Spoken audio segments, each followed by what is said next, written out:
भारत के खिलाफ 5 टेस्ट मैचों की सीरीज के लिए इंग्लैंड ने पहले टेस्ट मैच के लिए अपनी टीम का अनाउंसमेंट कर दिया है। 14 लोगों की टीम, जो 14 मेंबर्स हैं, उनका अनाउंसमेंट किया गया है। जरा सुकांत हमारे साथी हैं। सुकांत, सबसे पहले ये तो बताइए कि ये 14 लोग हैं कौन कौन, और इसमें से कितने नाम से हमारे मतलब जो क्रिकेट प्रेमी हैं वो वाकिफ़ हैं। बहुत सारे नाम ऐसे हैं जिनसे हम लोग भी वाकिफ़ नहीं है, जरा बताइए। जी, तो सबसे पहले तो कप्तानी जैसे बेन स्टोक्स के पास ही है, तो बेन स्टोक्स की अगुवाई में ये टीम अभी घोषित की गई है। उसमें शोएब बशीर होंगे, जैकब बेथल होंगे, हैरी ब्रूक होंगे, ब्राइडन कार्स होंगे, सैम कुक होंगे, जैक क्रॉली होंगे, बेन डकेट होंगे, जेमी ओवर्टन एक इनकी वापसी हुई है, ओली पोप होंगे, जो रूट होंगे, जेमी स्मिथ होंगे जो विकेट कीपर के तौर पे होंगे, जोश टंग होंगे और क्रिस वोक्स होंगे। जी, अब हाँ, आपने से अभी कुछ दिन पहले जब अपन चैंपियंस ट्रॉफी खेलने गए थे तो भारत में एक T20 सीरीज हुई थी इंग्लैंड से, तो कई नाम आपको सुने सुने से लग रहे होंगे।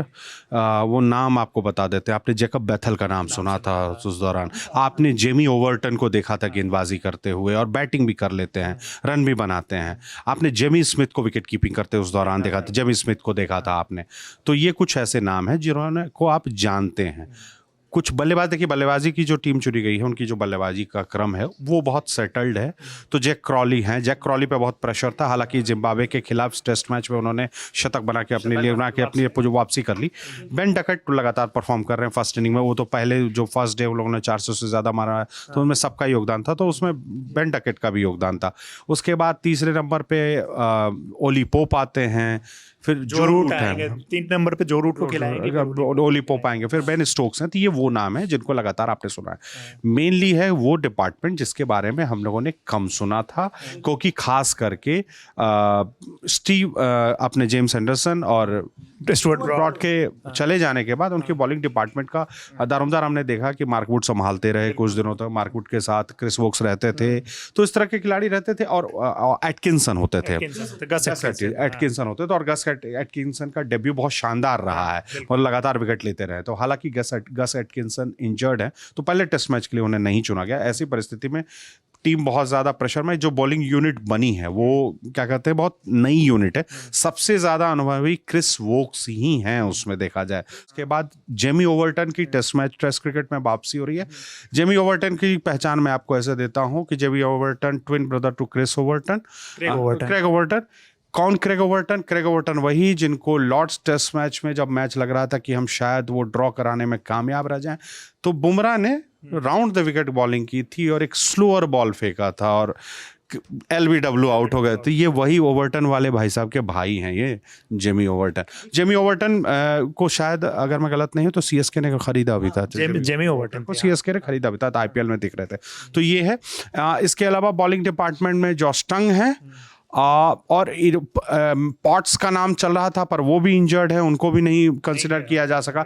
कई खिलाड़ी, और एक नाम और है जिसको वो कंसिडर कर रहे हैं पर इंजरी के कारण वो अभी खेलेंगे शायद कुछ प्रैक्टिस मैचेस। वो गेंदबाज जो राजस्थान रॉयल्स में आपको नजर आता था, जोफ्रा आर्चर वही है ना, आउट ऑफ टेस्ट क्रिकेट। नहीं, आप ये चीज वो they are seriously thinking about him, क्योंकि जो मार्कवुड की इंजरी है वो लंबी रहने वाली इंजरी, लंबी है मार्कवुड पे, और वो out and out fast bowler हैं, और जोफ्रा आर्चर उनकी कमी दूर कर सकते हैं। तो इसी वैरायटी के 150 वाले दोनों बॉलर हैं जो 150। तो ल्यूक राइट जो उनके सेलेक्टर हैं, उन्होंने यही कहा कि हम लोग वैरायटी पे फोकस कर रहे हैं। जैसे अब शोएब बशीर को आपने देखा था इंडिया में बॉलिंग करते हुए, लंबे से पाकिस्तानी मूल के खिलाड़ी हैं, स्पिन बॉलर हैं, ऑफ स्पिनर हैं। मतलब सब कहते हैं कि भविष्य में उनको एक, मतलब उस समय उन्होंने बहुत ज़्यादा फर्स्ट क्लास क्रिकेट खेला भी नहीं था, और बेन स्टोक्स उनको टीम में लेकर आ गए, सीधे लेकर आ गए। 1-2 मैचेस उन्होंने खेलते देखा। इंडिया वाले में सीरीज में अच्छा काम किया था। तो शोएब बशीर हैं, शोएब बशीर से बहुत उम्मीदें, उन्हें लगता है कि शायद ग्रेम स्वान वाला काम कर पाएंगे। हालांकि वो इंग्लैंड में वो कंडीशन में शायद मुझे नहीं लगता है कि इतना सेटिस्फैक्टरी। काउंटी में एक मैच में उन्होंने कुछ बेहतरीन बॉलिंग की थी। शोएब बशीर का नाम उस समय भी आया था, हालांकि एक खराब रिकॉर्ड भी उन्होंने इस दौरान बना लिया था कि कुछ एक बहुत सारे रन भी दे दिए थे काउंटी मैच के दौरान। तो शोएब बशीर का नाम उसके कारण से, और इंडिया में हमने देखा है बॉलिंग करते हुए। पर एक सवाल जो हमेशा उठता रहा है कि शोएब बशीर वहाँ के कंडीशंस में कभी उतने इफेक्टिव नहीं दिखे हैं, उस हिसाब से क्या शोएब बशीर इस टीम में, तो वो बस एक जो रूट जैसे बॉलिंग इंडिया में कर लेते हैं, शोएब बशीर भी वहाँ पे करके टाइम पास वाला एक हो सकता है कि वो रोल निभाएं। एक और चीज़ संदीप जी, जिस तरीके से आपने नाम लिया यहाँ पे कि ग्रीम स्वान एक टाइम पे बहुत अच्छा करते थे, बाद में जो एक रोल रहा है ना, जैक लीच बीच बीच में आते रहे, क्योंकि एसेज में एक बार ऑस्ट्रेलिया के सामने उन्होंने ठीक ठाक प्रदर्शन किया था, तो जैक लीच इनके एक तरह से आपको समझना पड़ेगा कि ग्रेम स्वान तक भी पहुंचने में इंग्लैंड की लड़ाई उतनी ही लंबी थी, बहुत लंबी, जितनी लड़ाई अभी उन्हें एशले जाइल्स से शायद थे उसके बाद ही। एशले जाइल्स भी बहुत नेगेटिव लाइन बॉलर, ऐसा कोई अद्भुत बॉलर नहीं था, वो भी सपोर्ट चाहिए था। वो देखिए, ये एक चीज़ एक्सेप्ट कर लीजिए कि इंग्लैंड की परिस्थितियों में अगर वो डोमेस्टिक अपने घर में ज़्यादा क्रिकेट खेलते हैं तो वहाँ पे उन्हें एक आउट एंड आउट स्पिनर की ज़रूरत नहीं है, ठीक है, क्योंकि वो पिचेस उतना सपोर्ट नहीं करते। सबसे ज़्यादा अगर उनकी टर्निंग पिचेस मानी जाती है तो ओवल माना जाता, ओवल में सबसे ज़्यादा सपोर्ट होता है, और इस चीज़ को लोग आजकल ओवल बहुत फ्लैट बनाने लगे हैं, ओवल। हाँ, तो इस तरह की चीज़ें, हालांकि स्किल के दम पर तो ग्रेम स्वान ने हर पिच पे, हर मैदान पे विकेट लिया, पर शोएब बशीर उस लीग के बॉलर नहीं है। प्रॉब्लम क्या है कि जैसे हम लोग जो कह रहे हैं कि हम बहुत यंग टीम लेकर इंडिया जा रही है इंग्लैंड में सीरीज खेलने के लिए, तो देखा जाए तो इंग्लैंड की बैटिंग बहुत मोर और लेस सेटल लगती है। ये वो बैटिंग लाइनअप है जो पिछले 3-4 साल से लगातार खेल बेसबॉल का झंडा लेके दौड़ रही है इधर से उधर, हालांकि नतीजे जो भी रहे, पर बेसबॉल खेलने वाली टीम यही है मोर और लेस, ठीक है। पर गेंदबाजी वाली जो टीम थी, गेंदबाजी वाला डिपार्टमेंट, वो डिपार्टमेंट इनका फिलहाल कमजोर नजर आता है, क्योंकि क्रिस वोक्स पे बहुत लंबे समय की इंजरी के बाद वो वापसी कर रहे हैं। बहुत ज़्यादा जिम्मेदारी होगी क्योंकि वो ही एक सबसे एक्सपीरियंस्ड बॉलर। देख लीजिए ना आप, अगर पेसर्स की बात करें, क्रिस वोक्स आपने बात किया, बहुत मतलब वो है।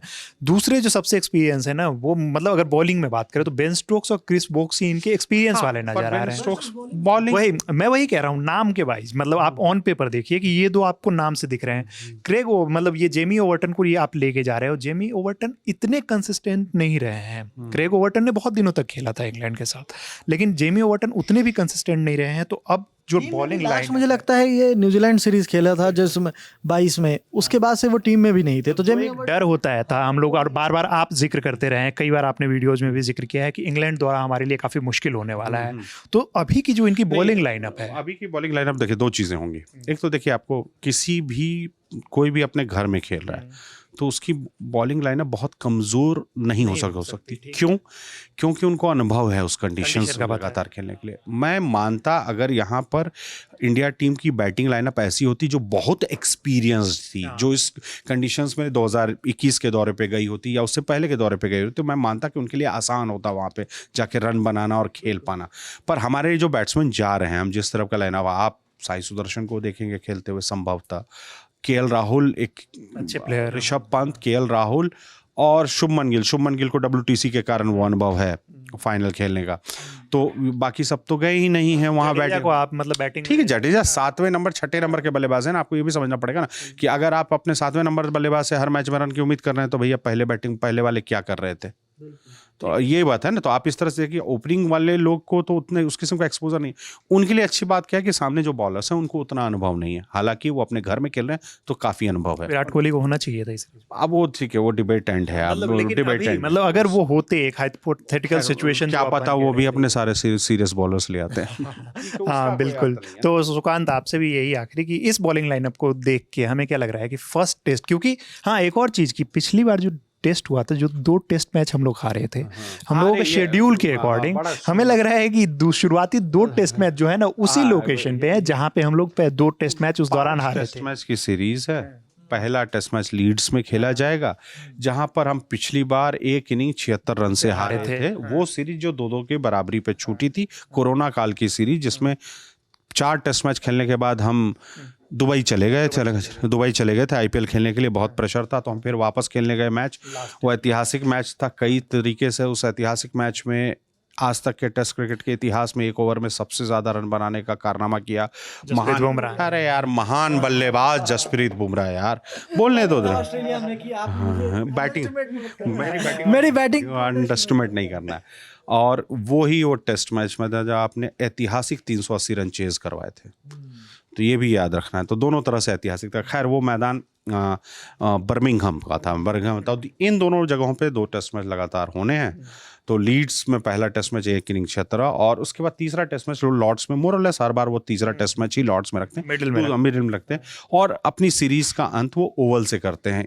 जो चौथा टेस्ट मैच है उसे मैनचेस्टर में खेला जाना है, ओल्ड ट्रैफर्ड में। तो ये 5 मैदान है जहाँ पे हमारा सामना होगा। तो हमारा लीड्स की पिचेस में सब तरह का सपोर्ट रहता है, स्पिन भी थोड़ा बहुत रहता है, और वो शार्पनेस में उसमें आपको जड्डू को थोड़ा सा आप शार्पनेस देख सकते हैं, जड्डू बेहतर करें। हालांकि वो थोड़ा बहुत ऑफ कॉलर चले पर अभी प्लेइंग 11 क्या होगा नहीं पता है, वो अभी पता नहीं है। और इसकी एक झलक थोड़ी देर बाद मिल सकती है, प्लेइंग 11 किस दिशा में होगी। हमारी टीम तो आपको पता ही है, शुभमन गिल की कप्तानी में जा रहे हैं, वाइस कैप्टन हमारे ऋषभ पंत हैं, केएल राहुल भाई साहब हैं, साई सुदर्शन हैं, यशस्वी जायसवाल हैं, रविंद्र जडेजा हैं, प्रसिद्ध कृष्णा है, मोहम्मद सिराज हैं, जसप्रीत बुमराह हैं, अपने वो रेड्डी साहब हैं, नीतीश रेड्डी जी हैं। बहुत सारे नाम तो अभी बहुत सारे हैं, लेकिन जो हमारे मेन प्लेयर्स हैं ये मेन प्लेयर्स जा रहे हैं। साई सुदर्शन दिखे, साई सुदर्शन को तो प्लेइंग 11 में रखेंगे, जो स्टार्ट है वो होना चाहिए। मेरी फीलिंग मैं मेरे हिसाब से मैं टीम बताता हूँ। मेरी जो प्लेइंग है, ओपनिंग करेंगे यशस्वी जायसवाल और केएल राहुल, तीसरे नंबर पे आएंगे साई सुदर्शन, चौथे नंबर पे शुभमन गिल, पांचवें नंबर पे ऋषभ पंत, छठे नंबर पे रेड्डी साहब, सातवें नंबर पे जडेजा साहब। उसके बाद आप बॉलर्स अपनी मर्जी से लगाइए, लेकिन फिलहाल जब स्टार्ट होगा सीजन का तो आप जसप्रीत बुमराह, प्रसिद्ध कृष्णा और मोहम्मद सिराज इन तिकड़ी को बॉलिंग करते देखेंगे, क्योंकि तीनों ही रेड हॉट फॉर्म में है, आपको एक्सेप्ट करना पड़ेगा बहुत। और स्पिनर पे गिव एंड टेक है। अगर मैं जडेजा को टीम में रखता हूं तो मैं वैरायटी की तलाश करूंगा, तो वैरायटी मुझे कुलदीप से मिलता है।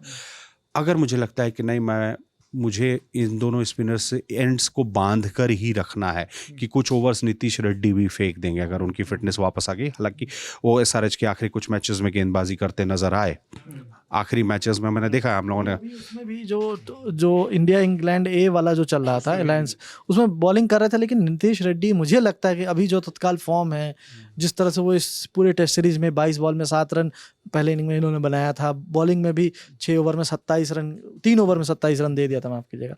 तो मतलब ओवरऑल मुझे लग रहा है नीतीश रेड्डी की जगह हो सकता है शार्दुल ठाकुर आपको टीम में दिख जाए। हाँ देखिए, एक लोग लॉर्ड वहाँ भी नजर आ सकते हैं। मुझे उम्मीद है कि लॉर्ड की जरूरत लॉर्ड्स से पहले ना पड़े, यही है।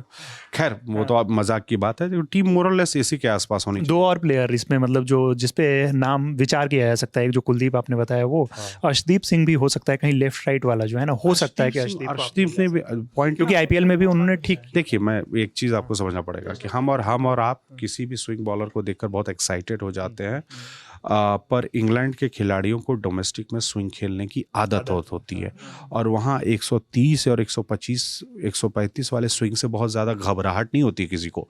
अगर कोई 140 के आसपास की स्पीड में स्विंग कराने में कामयाब होता है तो वो डरने लगते हैं, क्योंकि वो स्विंग बहुत तेज कटती है गेंद की, और अभी अर्शदीप की स्पीड वैसी नहीं है, ये आपको एक्सेप्ट करनी पड़ेगा। भी तो टेस्ट क्रिकेट का, लेकिन काउंटी क्रिकेट खेले हैं। एक चीज़ अच्छा है कि आप एक दो खिलाड़ी ऐसे हैं जो खुद को काउंटी क्रिकेट में भेजते रहे हैं, इसमें अर्शदीप भी हैं, साई सुदर्शन ने तो इसको क्रेडिट दिया, अपनी बल्लेबाजी में सुधार को क्रेडिट दिया है काउंटी क्रिकेट को।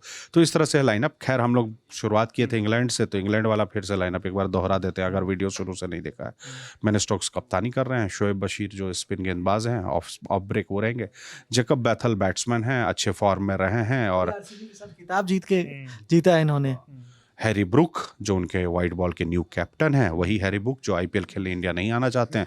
पीटरसन बताते हैं उसका कारण कुछ और है, वो बोलते हैं कि I don't have time, I need to focus on my national duty, पर पीटरसन का कुछ और मानना है। फिर ब्रेंडन कार्स हैं, सैम कुक हैं, अभी जिम्बाब्वे सीरीज़ में उन्होंने डेब्यू किया था, तो वो उनको खेलते हुए देखेंगे हम, मतलब उनके पहले 14 में हैं वो, जिनमें से 11 चुना जाना है। इसके बाद वो नाम है जिनसे आपका वास्ता रहा है, जैक क्रॉली की एक अच्छी पहचान है, जो अभी ऑस्ट्रेलिया इंग्लैंड में एशेज सीरीज़ खेलने गई थी, तो सब लोग बहुत, जिस पहले टेस्ट मैच का इंतज़ार था बेसबॉल कैसा खेलेगा, तो पहली ही गेंद पे चौका, स्टार की पहली गेंद पे चौका, और वो एक्सप्रेशन मतलब अपने कप्तान इनके बेन स्टोक्स का बैठे हुए अद्भुत था, मतलब, और कमेंट्री पैन बॉक्स से भी आवाज़ आई, वाह ये क्या था, मतलब। खैर, जैक क्रॉली उस किस्म का क्रिकेट लंबे समय से खेलते हैं। बेन डकैट दूसरे हैं जो बेसबॉल को सही तरह से डिफाइन करते रहे हैं, रन भी बनाते हैं। मतलब मुझे बेन डकैट के लिए डकैट के लिए इसलिए बात की खुशी होती है कि वो रन बनाते भी हैं, कहीं पे भी खेलते हैं तो इसके बाद जेमी ओवर्टन वो नाम है जिसका CSK से वास्ता है। क्रेग ओवर्टन के ट्विन ब्रदर हैं, जेमी ओवर्टन वही हैं जो बैटिंग भी कर लेते हैं, बॉलिंग भी कर लेते हैं। 2022 में आखिरी टेस्ट मैच खेले थे, तो 2 साल बाद वापसी हो रही। ओली पोप वही बैट्समैन जो 200 रन की पारी खेल के पहला टेस्ट मैच हमको, जब इंग्लैंड भारत दौरे पे आई थी तो हमको हरवा दिया था। फिर वही बैट्समैन जिसको बुमराह ने गजब यॉर्कर मार के बोल्ड किया। मतलब उनको समझ में नहीं आता था कि क्या हुआ। खैर अभी वीडियो वायरल होते हैं उसके जो उनके हैं, मतलब एग्जांपल अभी, क्योंकि लास्ट टाइम जो सुंदर का जो हुआ था वो आउट करने का जो था, बुमराह ने जो यॉर्कर मारी थी, उसके बाद जो है ना ओली पोप और ये कंपैरिजन भी चला है। इसके अलावा जो रूट, एक नाम जिसके बारे में बात महान बल्लेबाज, जिसके बारे में बात नहीं करना चाहता। फैब 4 में आज की तारीख में सबसे मजबूत 3 हो गए ना फैब, सबसे कंसिस्टेंट, और 10,000 रन पूरे हो गए हैं टेस्ट क्रिकेट में, ज्यादा 12,000। बड़ा अच्छा एक डेटा देख रहे थे कि इंग्लैंड के बना जो 10,000 2 क्रिकेटर्स ने बनाए टेस्ट रन एग्जैक्टली सेम उम्र में, कुछ 31 साल 157 दिन एलिस्टर को, और इतने ही में इनके भी थे 31 साल 157 दिन। ये बड़ा ऐसे आज मेरे मतलब टाइमलाइन में डेटा आ गया तो मैं बता रहा। जेमी स्मिथ विकेट कीपर की भूमिका में नजर आएंगे, जॉश टंग और क्रिस वोक्स गेंदबाजी को लीड करेंगे, जॉश टंग उनका साथ देते हुए नजर आ सकते हैं। तो कुल मिला के यही टीम है, देखते हैं क्या होता है। 20 तारीख का इंतजार कीजिए। बिल्कुल। तो इस टीम को लेके आपकी क्या राय है कि ये टीम कितनी मजबूत आपको नजर आ रही है, कितनी कमजोर नजर आ रही है? क्योंकि हम लोगों को तो देख के ऐसा नहीं लग रहा है कि बहुत ज़्यादा दिक्कत होनी चाहिए हमारी बैटिंग लाइनअप को। आपकी क्या राय है, हमें ज़रूर कमेंट बॉक्स में बताइएगा। मेरे साथ ही दोनों लोग लगातार हमारे साथ नज़र आते ही रहते हैं, सुकांत और संदीप सर। मेरा नाम है रविराज। देखते रहिए ललन टॉप स्पोर्ट्स। धन्यवाद।